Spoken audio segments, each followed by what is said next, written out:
Vamos ouvir o que a avaliação da CBF, a avaliação do presidente da Comissão Nacional de Arbitragem, Wilson Seneme, em papo com uma jornalista escolhida pela CBF, o que ele pensa dos temas, dos lances polêmicos da rodada. Pode rodar.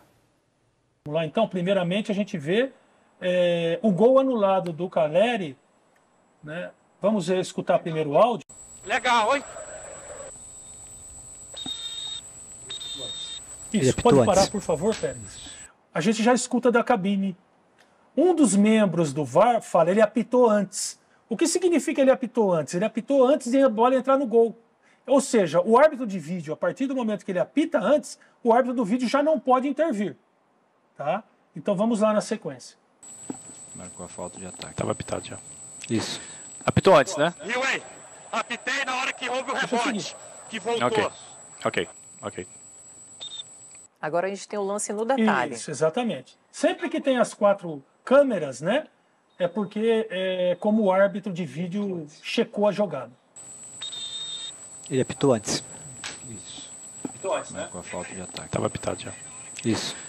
Posso pedir algo mais, Péricles? Se a gente vai um pouquinho mais... Aí ele responde, apitei na hora que houve o rebote.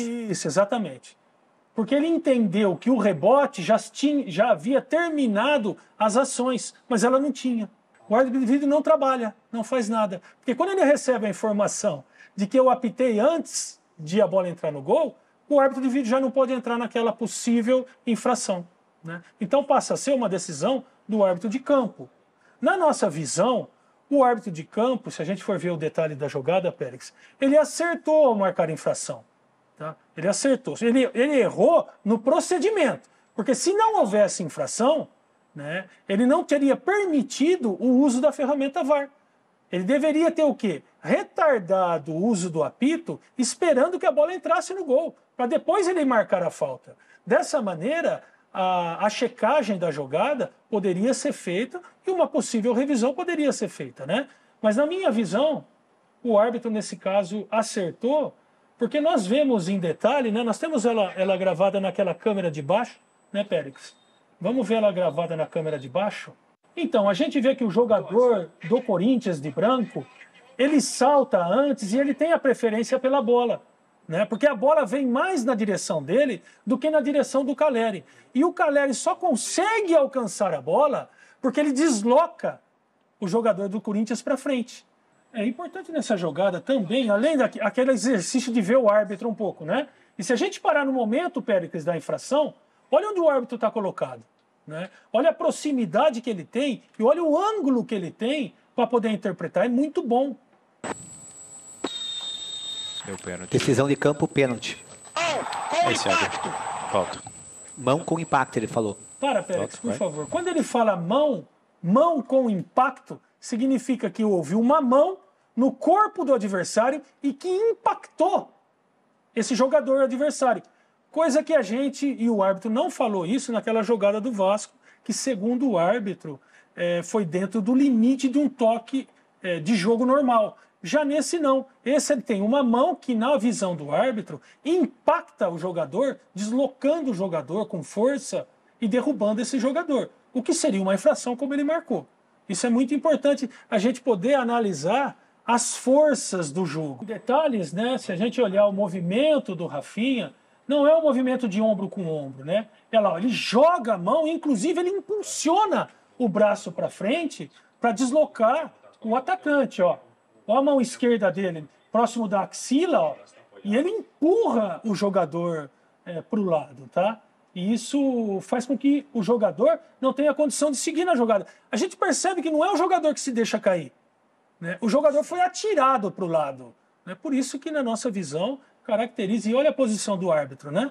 Que é importante. Muito tá? próximo do lance. Muito próximo do lance, o que gera mais credibilidade ainda para a decisão que ele toma. A gente estava debatendo na equipe do Seleção e não há... Eu acho o pênalti bem claro, mas eu sou opinião minoritária na equipe do Seleção. E para a CBF, portanto, nesse jogo, o único erro foi um erro de procedimento no gol do Caleri. Eu divirjo do Seneme, eu acho que para mim isso não é falta, não deve ser falta. O Fagner é menor do que o Calleri. Claro que se os dois pularem juntos, o Fagner vai levar a pior. Então, assim, eu acho que o gol deveria ter sido legal e acho que o pênalti foi legal também. Mas para a CBF, que é o que importa hoje, o único erro, então, foi de procedimento, de não ter esperado a conclusão da jogada para que o VAR pudesse eventualmente analisar o que poderia ter sido o segundo gol do São Paulo. Isso é importante porque, como o São Paulo promete fazer uma representação junto à CBF, a representação já parte inócua, porque a própria CBF acha que houve acerto da arbitragem e não erros, né? Mas eu acho até exagerado, entendo, todos os times querem lá, até a torcida cobra, vai lá, mostra pra gente que você está pressionando a CBF, então os dirigentes vão lá e ficam fazendo para mim um teatro.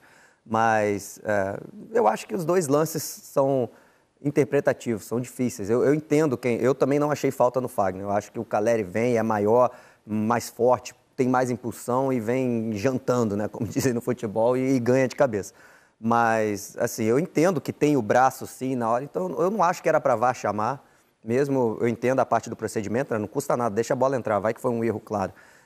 Mas eu acho que mesmo se ele não tivesse apitado antes, não era para o VAR chamar, que é interpretativo. O juiz viu o empurrão, a gente ia ficar nessa discussão se foi ou não foi, como a mesma coisa o caso do Rafinha, é lance de campo, não vejo um erro absurdo para criar isso, ir na CBF, mas eles jogam para a torcida. Agora, fazer um elogio, a CBF promete fazer isso toda semana. É muito bom que a gente tenha uma palavra oficial, a gente não precisa concordar com a palavra oficial, mas que a gente tenha uma palavra oficial da entidade sobre o que ela pensou dos lances capitais do fim de semana, e acho isso louvável. Quanto mais ficar claro para o espectador, melhor, né? Então já tem a questão nos estádios, os estádios que tem o telão, mostrar o lance, quando o VAR definir, a gente ouve ali o que o VAR conversou, né? Eu estava até te perguntando aqui, é a primeira vez que eles fazem isso, né? Você confirmou. Então acho legal para a gente ter, até para o nosso debate ficar mais rico, né? A gente debater tudo isso e ter o cara que é o responsável, o cara que, né, que toma as decisões ali,